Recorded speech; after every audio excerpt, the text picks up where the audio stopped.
Good day and welcome back to the Flying Doctor channel. Today's adventure begins in the capital of Peru at Jorge Chavez International Airport just outside Lima city limits. I have just arrived from a flight that departed Sao Paulo at 3:30 a.m. Before we get into today's flight, let's take a stroll through Lima's single terminal.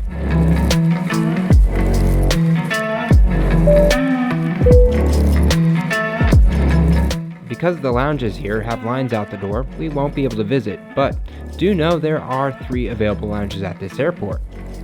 Prior to the pandemic, the total number of passengers moving through this airport was increasing by about 10% year over year. The increased demand for air travel in Peru or through Peru prompted the Peruvian government to invest in an expansion and modernization of the airport in October of 2018. The inside of Lima's terminal appears a bit outdated. However, the large expansion project that the Peruvian government committed to is expected to be completed in 2025 and will triple the current size of the airport.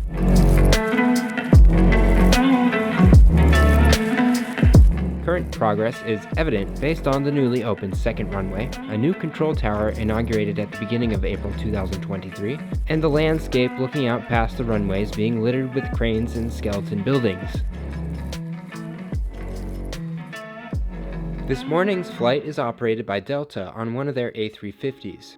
First delivered September of 2019, this aircraft was operated by Qatar Airways for 6 months before being stored due to the pandemic.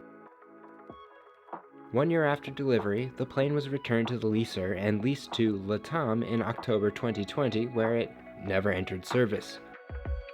The plane was finally given the opportunity to carry passengers again in February of 2022 for Delta.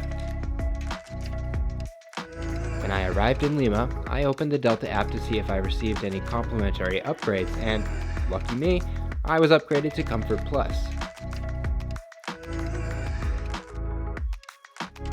Resting atop each seat in Comfort Plus is a very plush pillow, fresh blanket, and basic amenity kit Delta calls a travel kit.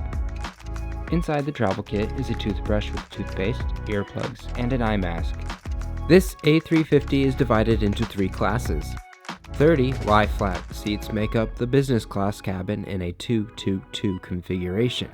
63 Comfort Plus seats offer about 4 inches of extra room between rows and are situated in front of the 246 economy class seats that provide around 31 inches of pitch. I didn't have time to get too comfortable, however. Turns out the person who originally had booked this seat showed up, and I was asked to return to my originally booked seat. After all, I didn't have a window seat up in Comfort Plus, but once I got to my seat, I think my original selection of this particular exit row was a much better option than the upgraded Comfort Plus seat. If you can get over the slight protrusion of the cabin wall and the fact that you are seated next to the lab, this is one of the most roomy seats on the plane. Check out the legroom. With a window for entertainment, I enjoyed watching some different airlines depart Lima. For example, here is a Sky airline based in Santiago, Chile. They are the second largest airline in Chile, behind LATAM, and were the first to implement a low-cost model in the country. Welcome you aboard Delta Flight 150 with service to Atlanta. My name is Christian. I'm the first on today's flight, assisted by our service leader in the main cabin, Patrick, and 9 fantastic Atlanta-based flight attendants. In just a few moments, we are going to ask you to direct your attention to the video screen for a brief presentation and safety features of this Airbus 350 aircraft.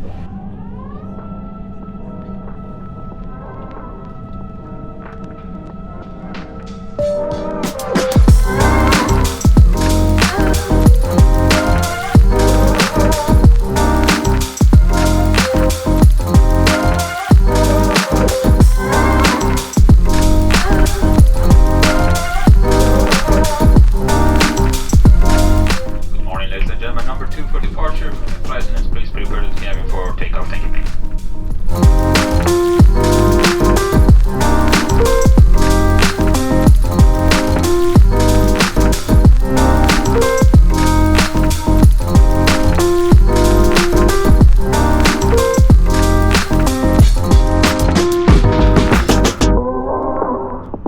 All those colorful liveries in the background belong to the airline Star Peru. ATSA, or ATSA airline fleet is made up of 2 Dash 8s and 1 Fokker 50.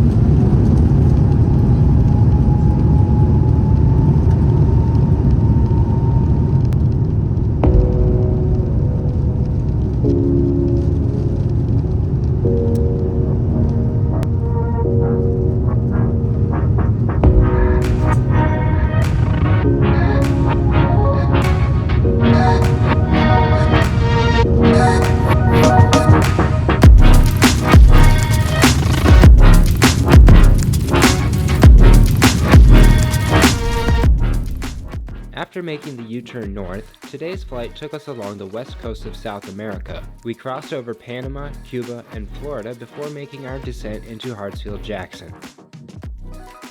About an hour after takeoff, breakfast was offered. Supplied with a full-size bottle of water and armed with the provided wooden cutlery blanketed in quite a nice disposable napkin, I opted for the eggs and ham option over the chocolate chip pancakes. Regardless of your selection, a fresh fruit cup and croissant were served alongside the warm meal. The fruit cup was more or less fresh and included watermelon, green grapes, cantaloupe, and mango. The croissant was pre-packaged in a plastic wrapper, so don't expect a flaky pastry to cover your lap with crumbs. I dove into the eggs and was beginning to regret not choosing the chocolate pancakes. While the sautéed veggies and bed of ham the once destined chicken embryos rest upon were visually appealing and tasty, the scrambled eggs did not surpass that mark.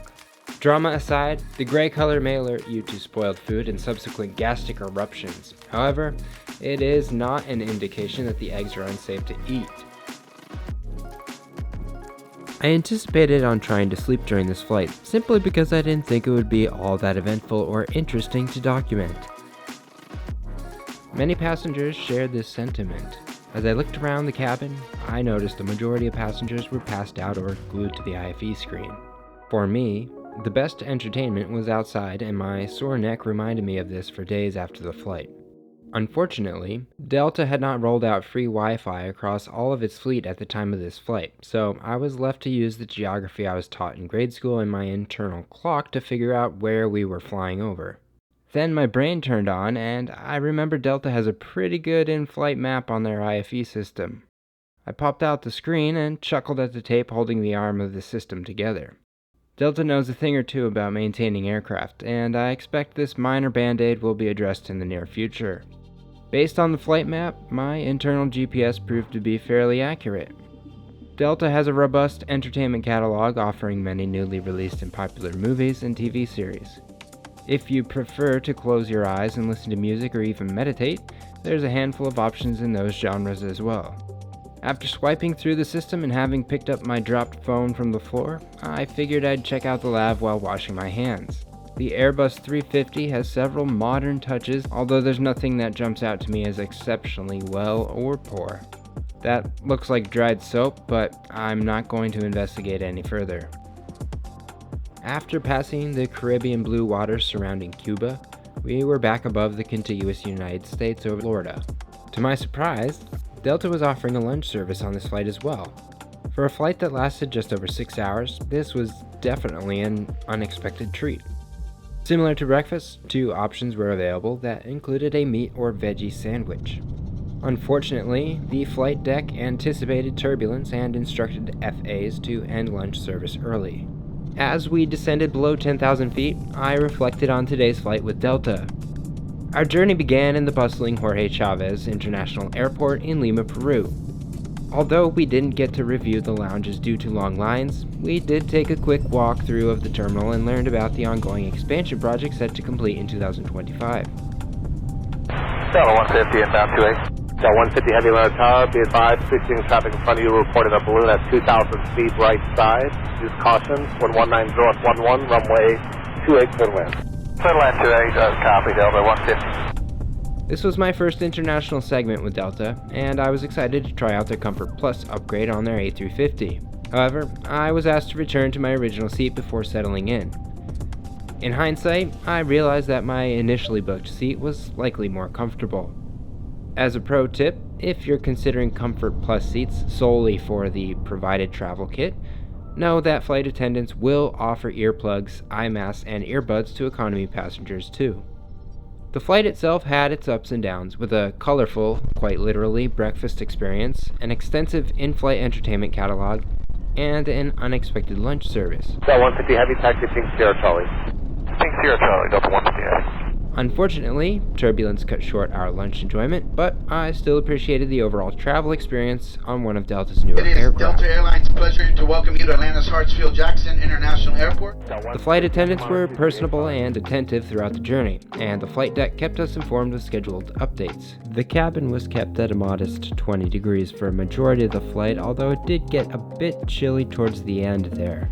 Compared to some of the other more regional-based aircraft Delta operates, their A350 maintained a humidity level greater than 10% throughout the duration of the flight. Delta 150 Heavy, joining Mike from Ramp 5. Delta 150 Heavy, Mike, and Lima 7 to the ramp, you put a Frontier outbound. Mike, Lima 7, copy the Frontier, Delta 150 Heavy. With respect to the actual air quality, the number of airborne particles or particulate matter within the air was exceptional, suggesting that the air quality was excellent. As the engines hummed down and the seatbelt sign turned off, I looked back on my positive experience aboard Delta Flight 150. As always, thanks for watching. See ya!